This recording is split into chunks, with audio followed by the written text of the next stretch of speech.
Kemudian ini bunsen.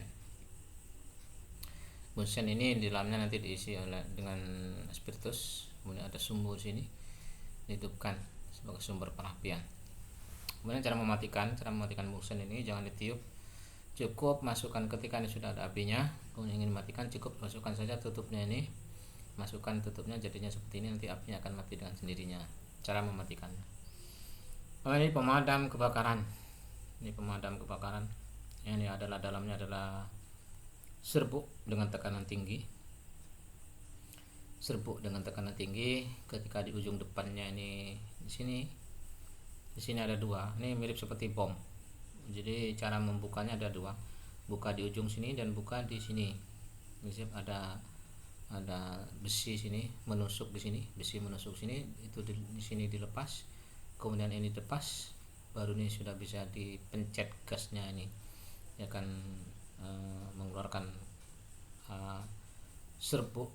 Dia tidak seperti asap, dia seperti asap cuman seperti serbuk. Lama-lama serbuk ini fungsinya nanti di permukaan itu akan lengket seperti karet, seperti gula, akan nempel di permukaan bahan itu, lengket seperti gula, tapi dia berupa serbuk. Pemadam kebakaran. Ini gelas ukur. Ini gelas ukur. Ini terbuat dari gelas. Ini kebetulan contohnya ini bagian bawahnya ini adalah plastik. Ada gelas yang plastik, ini bukan plastik tapi sudah jadi satu dengan atasnya. Ini gelas ukur, fungsinya untuk mengukur sejumlah tertentu larutan yang kita inginkan. Kali ini gelas ukur. Kalau yang depan tadi namanya Becker glass. Kalau ini Erlenmeyer. Ini lampu layar panjang.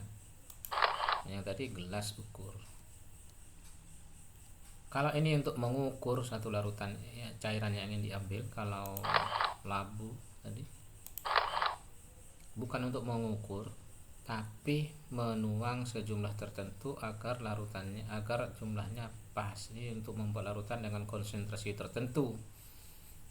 Ini untuk melakukan dengan konsentrasi tertentu. Kalau yang ini untuk mengukur air yang akan diambil berapa banyak. Kemudian ini satu set alat titrasi. Titrasi dari bahasa Indonesianya tetes, menetes. Titrasi menetes, tetesan. Dari mana ini? Menetes di sini. Lalu bagian bawahnya ini adalah yang ini gambarnya ini Becker glass. Yang bisa juga Becker glass, bisa juga Erlenmeyer, bisa juga labu layar panjang. Bisa Becker glass, bisa juga Erlenmeyer, bisa juga labu layar panjang sesuai dengan kebutuhan. Yang penting bisa dimasuki, ada ujungnya ini sebesar 1/4 jari kelingking, bisa masuk ke dalam sini. Dan ini adalah buret, ini tabung yang bisa diisi airnya dari atas, namanya adalah buret. Kemudian di ujungnya ada krannya yang bisa dibuka ditutup. Ini buret. Lalu plat ini dan besi tiangnya namanya statik. Plat ini dan besi tiangnya namanya statik. Kemudian ini tadi sudah dijelaskan, ini namanya adalah klem, tangan untuk memegang, klem. Yang berdiri ini namanya statik. Ini klem, yang berdiri namanya buret. Ada buret, ada biuret. Kalau ini namanya buret. Kalau bahan-bahan biologi berwujud cairan namanya biuret. Kalau ini namanya buret. Dia tabung. Ini klem, ini statik. Ini Erlenmeyer. Ini tabung labu air panjang. Ini Becker glass. Satu set alat titrasi. Ini nanti kalau praktek buat satu set alat titrasi buat seperti ini, lengkap dengan statif, lengkap dengan klem, lengkap dengan buret, dan lengkap dengan bawahnya. Ini corong ya untuk memasukkan cairan supaya tidak tumpah. Kemudian ini adalah lemari asam. Lemari asam ini ada tutupnya ke atas ke bawah. Jadi untuk mengambil cairan-cairan asam kuat yang mudah menguap. ya. Biar uapnya kalau tidak di dalam lemari asam, maka uapnya ini akan ada di kelas dan itu akan berbahaya bagi pernafasan, terutama paru-paru. Dia akan berbahaya bagi pernafasan, terutama bahan-bahan yang mudah menguap. Cairan asam kuat yang mudah menguap dan uapnya berbahaya, cairannya berbahaya, uapnya pun berbahaya, maka diambilnya, disimpan dan diambilnya serta aktivitas lainnya adalah di lemari asam ini, kecuali orangnya di luar. Aktivitas di dalam yang menuang, mengambil, mengembalikan lagi, menyimpan di dalam lemari asam ini. Nanti biasanya dihubungkan dengan paralon ke arah keluar, lalu dibuang ke cerobong ke atas langit tingkat 7. Itu ya lemari asam. Kemudian ini kacamata pelindung. Kacamata pelindung ini mirip kacamata renang. Kacamata pelindung. Biasanya karena organ mata itu kalau sudah terkena cahaya cipratan asam kuat itu akan sulit sekali untuk sangat berbahaya karena tidak ada gantinya, tidak ada underdealnya di toko. Kalau sudah kena mata, kalau kena tangan mungkin cuma terbakar, lama-lama sembuh. Kalau kena mata terbakar, ya sudah. Kemudian ini set destilasi, lampu destilasi. Nah ini yang berdiri ini namanya tadi adalah statip. Yang berdiri namanya statip. Ini adalah lampu Bunsen. Kemudian ini adalah Erlenmeyer. Kemudian ini adalah pendingin tadi atau kondensor. Dari mana masuknya air? Dari bawah ke atas.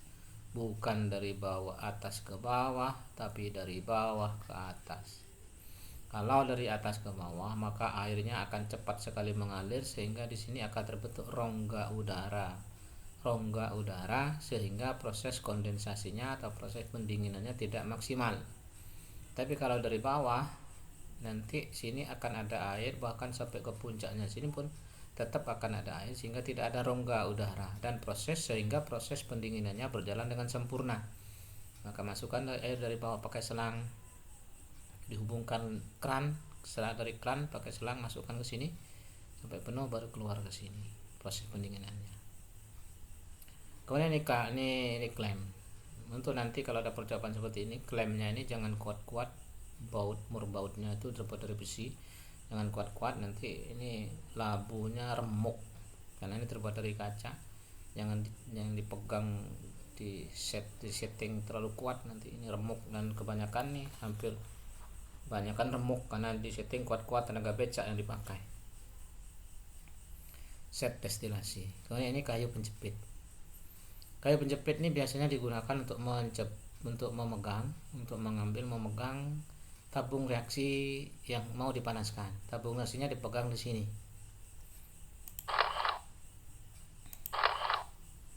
Nah, ini tabung reaksinya mau dibakar misalkan.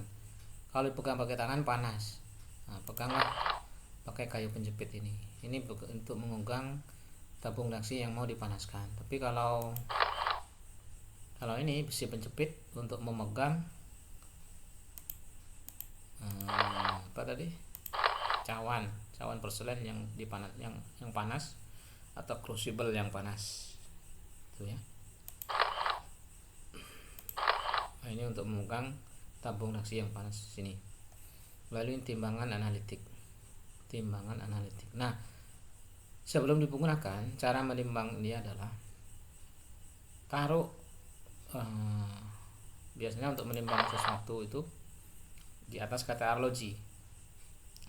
Mengambil sesuatu di atas kaca arloji. Taruh kaca arlojinya di atas timbangan ini, lalu setting 0. Taruh kaca, jangan belum ada kacanya di setting 0. Tapi taruh kacanya di atas ini baru di setting 0 sehingga massa kacanya dianggap tidak ada. Taruh kacanya lalu setting 0, kemudian tambahkan sesuatu yang ingin ditimbang. Kalau muncul 5 gram, sesuatu itu yang 5 gram. Banyak yang kejadian belum ditaruh di sini kaca arlojinya, sudah di setting 0 baru ditaruh kaca arlojinya, maka massa kaca arloji itu juga ikut terhitung sehingga massa yang ditimbang itu kurang dari yang diinginkan. Begitu ya. Ini kaca arlojinya taruh seluruh ini dulu, baru di setting 0, baru dia ditimbang. Timbangan analitik. Kenapa ada kata analitik? Analitik ini hitung-hitungan kan terperinci sampai hitungan 0,1 gram. Hitung-hitungannya terperinci sampai dengan 0,1 gram.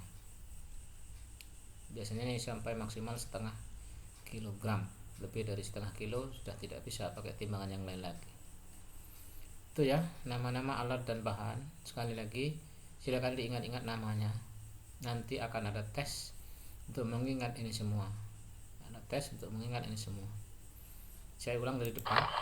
Ini adalah Erlenmeyer beker gelas, corong pisah, labu leher panjang, kondensor, pipet filler,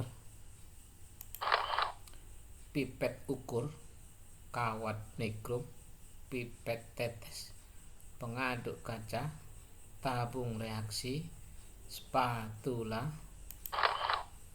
desikator atau pengering, desikator, pipet gondok, kertas saring, rak tabung reaksi, besi penjepit, penggerus. Banyak yang menggunakan nama lumpang dan alu, atau penggerus. Crucible, cawan porselen, segitiga porselen, botol semprot, sarung tangan, klem titrasi, kawat kasa, klem dan statip, botol air keras, indikator universal, pemanas listrik, kaca arloji, labu destilasi, kaki 3, bunsen, madam kebakaran, gelas ukur, satu set titrasi, corong, lemari asam. Ini corong. Kalau yang tadi itu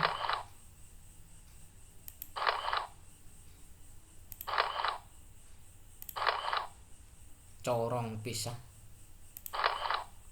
Kalau ini corong, lemari asam, kacamata pelindung, satu set alat destilasi, kayu penjepit, timbangan analitik.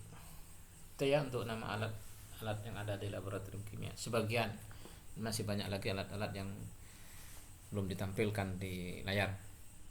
Kemudian yang kedua, bahan-bahan yang ada di laboratorium itu ratusan jumlahnya. Tidak bisa saya tampilkan semua, tapi secara umum bahan-bahan itu ada wujudnya, ada dua. Ada yang padatan, ada yang cairan. Ada yang padatan, ada yang cairan. Padatan ini ada yang padatan berupa bongkahan, ada yang padatan berupa serbuk. Ini adalah contoh berupa senyawa kimia di laboratorium yang berwujud padatan. Ini padatan NaOH, ini padatan KOH, basa kuat, ini basa kuat. Ini padatan iodin, ini padatan NaCl, ini padatan natrium benzoat atau pengawet NaCl atau ini garam dapur. Kemudian ini padatan CuSO4, dan masih banyak ratusan lagi bahan-bahan padatan yang ada di laboratorium. Nanti ini sudah ada alamatnya masing-masing di meja itu seperti ini. Iodin sudah ada kotak iod, sudah ada rak iodin. NaOH sudah rak KOH, NaOH sudah ada raknya KOH, natrium benzoat sudah rak, ada raknya ini natrium benzoat. Ini batasnya. CuSO4 sudah ada rak batasnya. Jadi kalau ada ngambil bahan sudah tahu tempatnya. Kalau ada bahannya mau dikembalikan, sudah dikembalikan kemana, itu sudah ada tempatnya masing-masing. Tidak boleh salah kamar, sudah tempatnya, sudah ada alamatnya masing-masing, sudah ada rumahnya masing-masing. Kemudian selain padatan ada juga yang berwujud cairan seperti ini. Mereka ini cairan semua. Ini ada Valine A cairan, kloroform ya cairan, CCl4 juga cairan, asam sulfat pekat dia cairan, metil biru dia cairan, metil merah juga dia cairan. Metil biru ada cairannya, ada serbuknya. Metil merah juga ada cairannya, ada serbuknya. Secara umum ada dua, ada yang padatan, ada yang cairan. Lalu karena bahan kimia itu mempunyai sifat-sifat tersendiri, ada yang keras, ada yang ini macam-macam sifatnya, maka diberilah lambang-lambang. Diberilah lambang-lambang pada botolnya masing-masing. Kalau gambar tengkorak silang begini, di tengkorak kemudian ada tulang lengan begini, dia mematikan, beracun. Kalau menghirup ini nanti akan jadi tengkorak, mati maksudnya, beracun. Kalau silang begini zatnya tidak diketahui apa namanya, kemudian rumus kimianya apa, yang penting dia berbahaya. Ini tanda silang begini, berbahaya. Tidak tahu apa bahannya, apakah asam, apakah basa, apakah cairan, atau pokoknya berbahaya. Memang silang begini. Lalu korosif, ini umumnya gambar tetes, cairan. Nah, cairan. Kalau sudah cairan berarti nanti dia menuju ke bahan. Dia ada alat yang cairan. Kalau cairan dia bahan yang cairan. Menetes, dia kalau menetes kena kayu rusak, kena tangan rusak. Kalau ada bisa merusak logam, bisa merusak kayu, bisa merusak tangan, bersifat korosif, merusak, berkarat. Korosif bisa menyebabkan berkarat pada logam, bisa merusak pada tangan. Korosif. Karena ini ada gambar mudah terbakar, seperti bensin mudah terbakar, kemudian LPG mudah terbakar. Kenapa LPG itu gambarnya, di tabung LPG itu gambarnya seperti ini, kenapa tidak seperti ini? Padahal kalau orang dikasih gas LPG mati juga, kenapa tidak beri begini? Karena matinya kalau LPG itu lama, kalau ini sebentar saja mati. Kalau ini LPG dia mudah terbakar, bensin mudah terbakar. Nah, ini mudah meledak, mercon mudah meledak, TNT mudah meledak, dan banyak bahan-bahan kimia di lab itu kalau dengan sedikit gesekan, dengan sedikit perubahan suhu, dengan sedikit pemanasan, ada yang mudah meledak, maka diberi lambang seperti ini. Awas, hati-hati, ini mudah meledak. Lalu bak oksidasi, ada bola muncul api, ini menunjukkan reaksi kimia. Ada bola, ada muncul api, ini menunjukkan reaksi kimia. Apinya tidak dapat kita lihat, tapi perubahannya bisa kita lihat. Kalau ini apinya kita lihat, perubahannya tidak bisa kita lihat. Tapi kalau ini apinya tidak bisa kita lihat, perubahannya bisa kita lihat. Ya, pengoksidasi. Artinya apa? Kalau zat ini bertemu dengan sesuatu, maka sesuatu itu bisa berubah. Namanya pengoksidasi. Kalau zat ini bertemu dengan A, maka A itu bisa berubah. Namanya pengoksidasi. Reaksinya terjadi, tidak muncul api, kadang-kadang muncul api. Makanya diberi api yang sedikit. Kadang-kadang muncul api pada reaksi tertentu, kadang-kadang tidak muncul api pada reaksi tertentu. Tapi tetap bisa menyebabkan terjadinya perubahan secara kimia. Namanya pengoksidasi. Ini ya beberapa lambang dari bahan sifat bahan. Silakan diingat-ingat, ini nanti akan ada tes lambang. Untuk pertemuan kali ini akan ada 2 tes, ada tes nama alat dan tes lambang. Ini diingat-ingat lagi apa. Kemudian teknis operasional, teknik operasional di laboratorium. Teknik operasionalnya nanti kalau ada kendaraan cairan asam kuat, salah satu-satunya solusi adalah jika terkena asam kuat, satu-satunya solusi adalah dibilas dengan air sebanyak-banyaknya sehingga asam kuatnya terlarut dalam air dan tidak ada lagi di permukaan tangan, tidak ada lagi di tangan. Jadi bilas dengan air sebanyak-banyaknya sehingga asam kuatnya larut dalam air dan tidak ada lagi di tangan. Itu satu-satunya solusinya.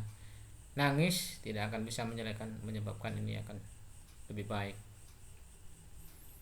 Satu-satunya apabila terkena asam kuat secepatnya dibilas dengan air. Nah, ini makanya satu hal yang harus diingat di ketika praktek adalah cek sebelum masuk ke laboratorium, cek apakah kran menyala atau tidak. Kalau kran menyala atau tidak, lebih baik jangan adakan praktikum dulu, takutnya ada bahaya sehingga tidak ada airnya. Maka kalau terkena asam kuat, ya sudah, melepuh sampai asam kuatnya selesai melaksanakan tugasnya dengan baik dan sempurna. Makanya jangan masuk laboratorium kalau air kerannya tidak berfungsi dengan baik. Kemudian teknik menuang cairan. Teknik menuang cairan itu teknik ini kalau mau tuang ini pakai beker gelas. Deker-deker dulu mau dituang, ada ujungnya sini. Nah, ujungnya itu disentuhkan dengan pengaduk kaca lalu dituang sehingga cairannya nanti akan mengalir di batang kaca ini. Ini teknisnya. Kenapa kalau nggak pakai pengaduk kaca? Biasanya kalau nggak pakai pengaduk kaca ada yang jatuh ke dalam, ada yang jatuh keluar. Ya kalau cairan biasa, kalau cairannya kuat, asam kuat, nah, dia akan sini. Kemudian teknik menentukan volume. Teknik menentukan volume amati sini. Ini ada permukaan sini adalah bentuk cekung seperti mangkok. Lalu mana yang dilihat? Yang dilihat adalah lantai mangkoknya. Seperti mangkok di atas lantai, yang dilihat adalah lantainya, bukan atas ujung batas atas mangkok, bukan tengah mangkok, tapi bagian bawah mangkok. Lantai yang diduduki oleh mangkok itu adalah batasnya. Oke, cara melihat menentukan volume. Kemudian teknik membaui, bukan membaui sebetulnya, teknik mengaromai. Kalau bau ya bau lah. Teknik mengaromai ini ada Erlenmeyer menghasilkan gas. Kita ingin mengetahui aromanya apa, apakah aroma jeruk, apa aroma pisang, aroma apel, aroma apa, kan? Mengaromai, teknik mengaromai. Caranya adalah gas yang keluar ini dikibas-kibaskan dengan telapak tangan sehingga ada gas itu yang bisa sampai ke hidung kita, dikibas-kibaskan. Jangan Erlenmeyernya langsung masukkan ke dalam hidung, serut begini.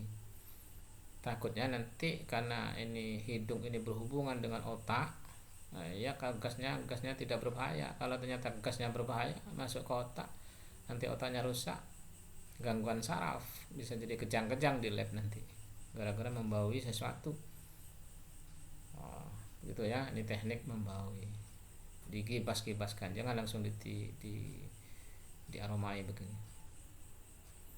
Kemudian cara memegang pipet, arah memegang pipet yang berisi larutan. Caranya tadi kan sudah ya, ini pencet, celupkan ke dalam cairannya. Ketika ini berada di dalam cairan, lepaskan pencetannya sehingga airnya akan ada di sini. Ketika ini sudah ada airnya, biarkan menggantung begini. Biarkan menggantung begini. Karena ini bukan spidol. Kalau spidol dibuat begini tidak apa-apa.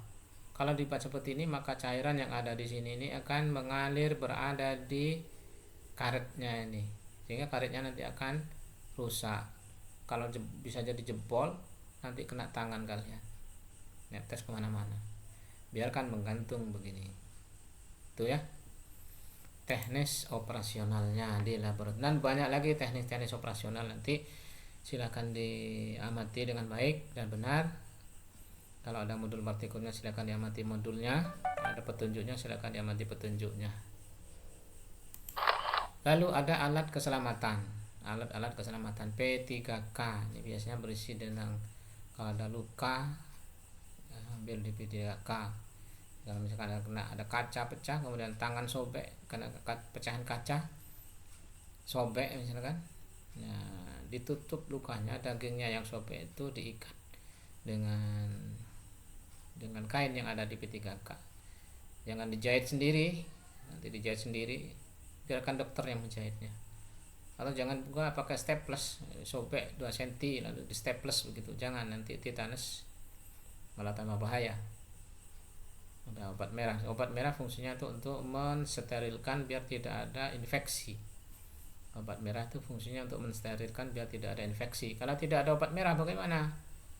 Ya bisa menggunakan air panas yang sekiranya bakteri atau virus mati terkena air panas itu.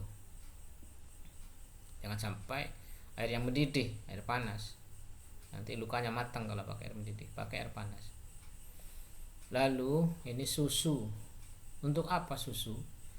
Susu ini disiapkan kalau sudah selesai masuk laboratorium dan dikhawatirkan yang praktikan, yang melakukan praktikum itu menghirup gas-gas yang sekiranya berbahaya, bisa merusak saraf, bisa merusak paru-paru, bisa merusak segala organ-organ yang ada di dalam.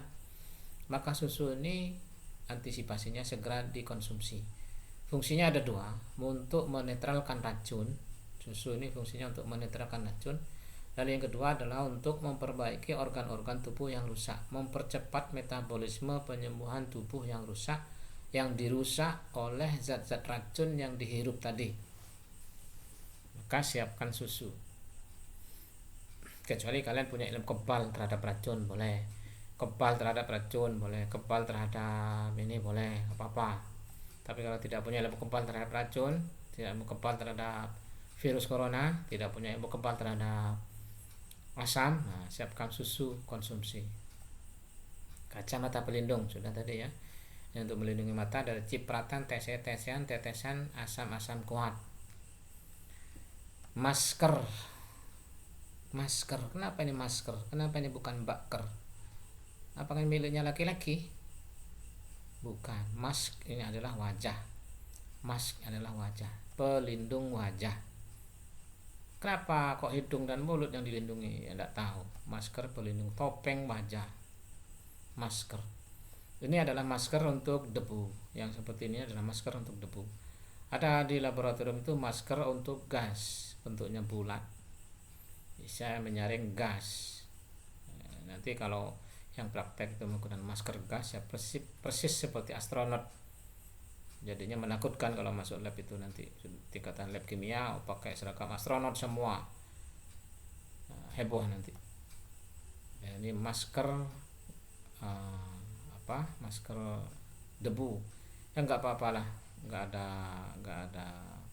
ada rotan akar pun jadi, nggak ada masker gas, masker debu pun jadi gitu, untuk meminimalisir dampak asam, dampak racun yang dihirup ketika di dalam laboratorium. Tisu, nah, ini untuk mengambil apabila ada tetesan asam kuat, basa kuat yang ada di meja. Jangan menggunakan lap lalu diratakan, malah kena semua. Ambil pakai tisu, buang. Kemudian sarung tangan, sudah ini tadi ya, sarung tangan. Mana sarungnya? Ini tangan, mana sarungnya? Enggak sarung ya, ini namanya sarung tangan. Glove, kalau salah namanya ini glove, sarung tangan. Itu ya alat-alat keselamatan di laboratorium. Dari semua ini saya adakan 2 soal. Yang pertama, tes. Nah, silakan diingat-ingat tes ingatan nama-nama alat di laboratorium. Silakan siapkan selembar kertas untuk menuliskan apa namanya. Ada tes pertama dan tes kedua. Tes pertama silahkan tuliskan apa namanya. Ini sudah ada nomornya. Nomor 1, 2, 3, 4, 5, 6. Ini silahkan tuliskan apa namanya. Karena ini video, silahkan video stop. Kemudian kalau sudah, lanjut lagi. Nomor 2, 7, 8, 9, 10, 11, 12. Silahkan tulis apa namanya. Karena ini video, silahkan stop. Lanjut pada yang ketiga, 13, 14, 15, 16, 17, 18. Silahkan apa namanya. Stop lagi. Lanjut ke 4, 19, 20, 21, 22, 23, 24. Apa namanya. Stop lagi. 25, 26, 27, 28, 29, 30. Apa namanya. 31, 32, 33, 34, 35, 36, 37, 38. Apa namanya. 39, 40, 41, 42. Apa namanya. Tuliskan di selembar kertas nama kelasnya. Lalu ini soal pertama, tes pertama. Tes yang kedua, 1, 2, 3, 4, 5, 6. Tuliskan apa namanya. 1, 2, 3, 4, 5, 6. Lambang ini apa namanya. Itu ya. Itu tentang keselamatan di laboratorium. Sekian dari saya pertemuan kali ini untuk keselamatan di laboratorium. Kurang dan lebihnya saya mohon maaf. Assalamualaikum warahmatullahi wabarakatuh.